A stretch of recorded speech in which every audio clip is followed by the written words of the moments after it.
दोस्तों नमस्कार। बहुत ही इंपॉर्टेंट ये वीडियो होने वाली है तमाम सेंट्रल गवर्नमेंट एम्प्लॉयज, पेंशनर्स, पूर्व सैनिक सभी के लिए। एक भी पार्ट इस वीडियो का मिस नहीं करना, क्योंकि लॉजिकली बात होगी। जो केंद्रीय कर्मचारी संगठनों के माध्यम से बड़ी बड़ी रैलियां आयोजित की गईं, पुरानी पेंशन बहाली को लेकर के, 8वें वेतन आयोग के गठन को लेकर के, 18 महीने के डीए डीआर के भुगतान को लेकर के, वन रैंक वन पेंशन 2 की जो विसंगतियां हैं उनको दूर करने की मांग को लेकर के कई बड़ी रैलियां इनके अपने अपने संगठनों के माध्यम से देखी गई। भारी भीड़ इकट्ठी हुई, सरकार को हर संभव प्रयास से दबाने का प्रयास किया गया, लेकिन इनकी मांगें अभी तक पूरी क्यों नहीं हुई, इसकी क्या वजह हो सकती है। और इस चीज को समझना है कि क्या नए साल की शुरुआत में लोकसभा चुनाव से पहले इन मांगों के ऊपर ऐलान हो सकता है। क्या केंद्र सरकार इन मांगों को सुन सकती है, सहमति बना सकती है। पूरी चर्चा होगी, विस्तार से होगी और एक एक कड़ी को समझाते हुए होगी। आपको कड़ियों को जोड़ना है और इस मुद्दे को समझना बहुत जरूरी है। दोस्तों, सेंट्रल गवर्नमेंट एम्प्लॉयज, पेंशनर्स, पूर्व सैनिक, सशस्त्र बल जितने भी हैं, इनकी जनसंख्या कितनी है?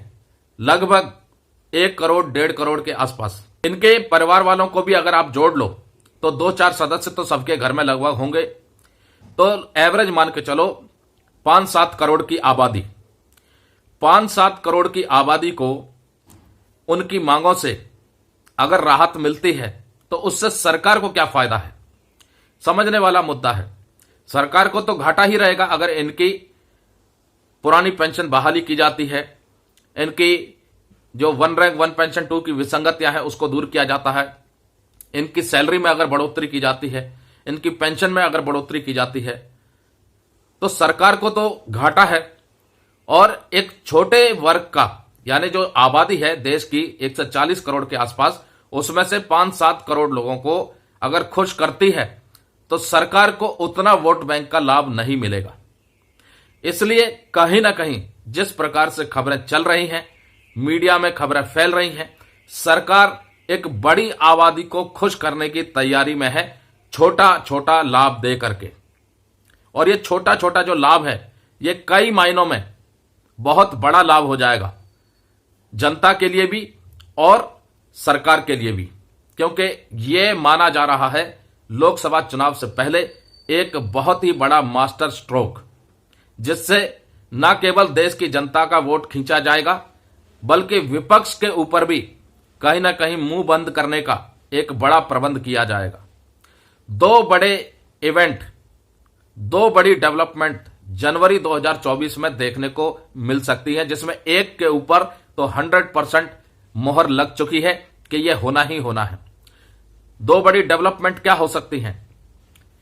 क्या सरकार वेतन वृद्धि से संबंधित या पेंशन वृद्धि से संबंधित खबरें दे सकती है? क्या पे कमीशन के गठन करने से संबंधित खबरें दे सकती हैं 8वें वेतन आयोग को लेकर के? तो दोस्तों, ऐसा कुछ भी नहीं है। सरकार कहीं ना कहीं मन बना सकती है कि पेट्रोल और डीजल के दामों में भारी कटौती कर सकती है, सस्ता कर सकती है पेट्रोल और डीजल, वो भी 10 रुपए तक। अब ये 10 रुपए तक सस्ता हो जाएगा पेट्रोल और डीजल, तो जनता को भारी राहत मिलेगी और इससे कंपनियों की जो लागत है वो भी कम होगी, तो प्रोडक्ट्स भी सस्ते होंगे।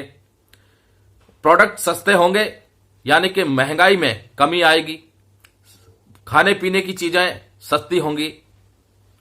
उसके साथ साथ आरबीआई का भी फोकस बढ़ेगा महंगाई पर, और महंगाई कम होगी तो आरबीआई भी ब्याज दरों को हल्का करेगी, जिससे बैंक इंप्लीमेंट करेंगे और होम लोन भी सस्ते होंगे, जनता को राहत मिलेगी। कई मोर्चे पर प्रधानमंत्री जी के द्वारा अगर पेट्रोल और डीजल के दामों में कटौती की जाती है मोदी सरकार के द्वारा, तो यह एक बहुत बड़ा मास्टर स्ट्रोक हो जाएगा राष्ट्रीय चुनाव से पहले, जो जनता के बड़ी मात्रा में वोट अपनी ओर खींचेंगे। पहली डेवलपमेंट तो यह हो सकती है, इसके ऊपर मीडिया में खबरें भी आने लग गई हैं। दूसरी जो खबर है वो है एक बहुत बड़ा इवेंट जो बड़ी जनसंख्या को, बड़े समुदाय को अपनी ओर आकर्षित कर रहा है, और वो है अयोध्या राम मंदिर का उद्घाटन, जिसमें प्रधानमंत्री जी बड़ी सौगातें देने वाले हैं। ऐसी खबरें आ रही हैं। माना जा रहा है कि 16,000 करोड़ तक की परियोजनाएं उसकी सौगात दी जा सकती है। तो ये जो दो बड़ी डेवलपमेंट हैं, ये देश के एक बहुत बड़े वोट बैंक को अपनी ओर खींचने का प्रबंध है। अब बात करते हैं सेंट्रल गवर्नमेंट एम्प्लॉइज की मांगे। तो आप समझिए कि पेट्रोल और डीजल के दाम कम करने से सरकार को ज्यादा फायदा है, या सेंट्रल गवर्नमेंट एम्प्लॉयज और पेंशनर्स की मांगों को पूरा करके ज्यादा फायदा है? दोनों ही मोर्चे पर, वित्तीय मोर्चे पर भी, फाइनेंशियल मोर्चे पर भी और चुनावी मोर्चे पर भी।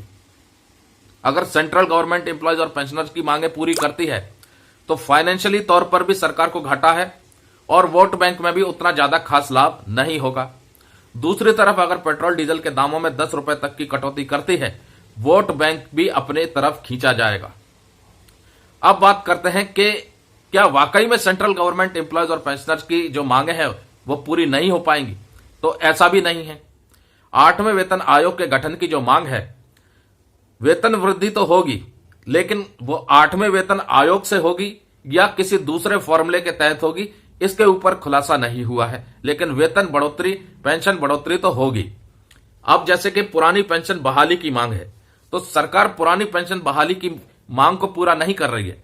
मौजूदा जो एनपीएस सिस्टम है उसी में जरूरी बदलाव ला करके उसको और भी ज्यादा आकर्षक बनाने का प्रयास कर रही है, जिससे कि सेंट्रल गवर्नमेंट एम्प्लॉयज अपनी पेंशन संबंधी जो समस्या है जिसको लेकर के वो नाराज हैं, पुरानी पेंशन को लेकर के थोड़ी सी नाराजगी उनकी दूर हो।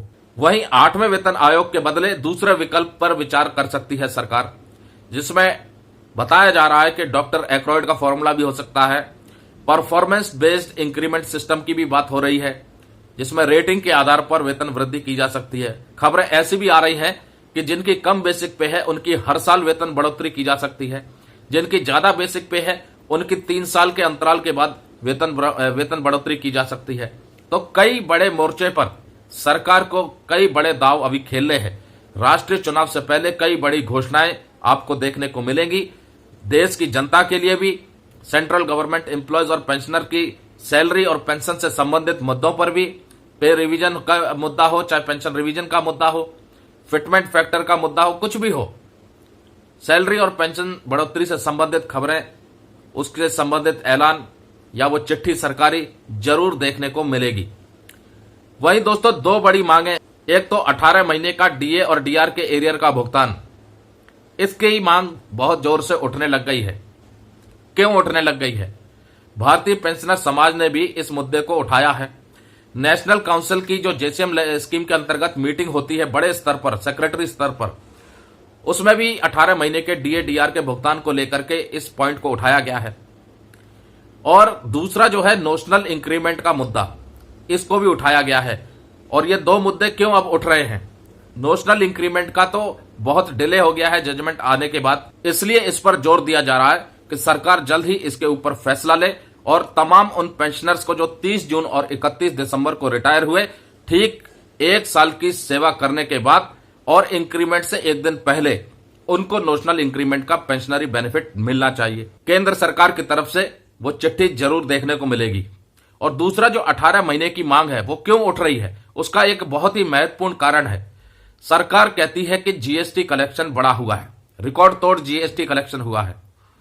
दूसरी तरफ अर्थव्यवस्था मजबूती के दावे आ रहे हैं कि 5वीं सबसे बड़ी अर्थव्यवस्था है और तीसरी पारी में तीसरी बड़ी आर्थिक शक्ति बनाने की बात करते हैं प्रधानमंत्री मोदी जी।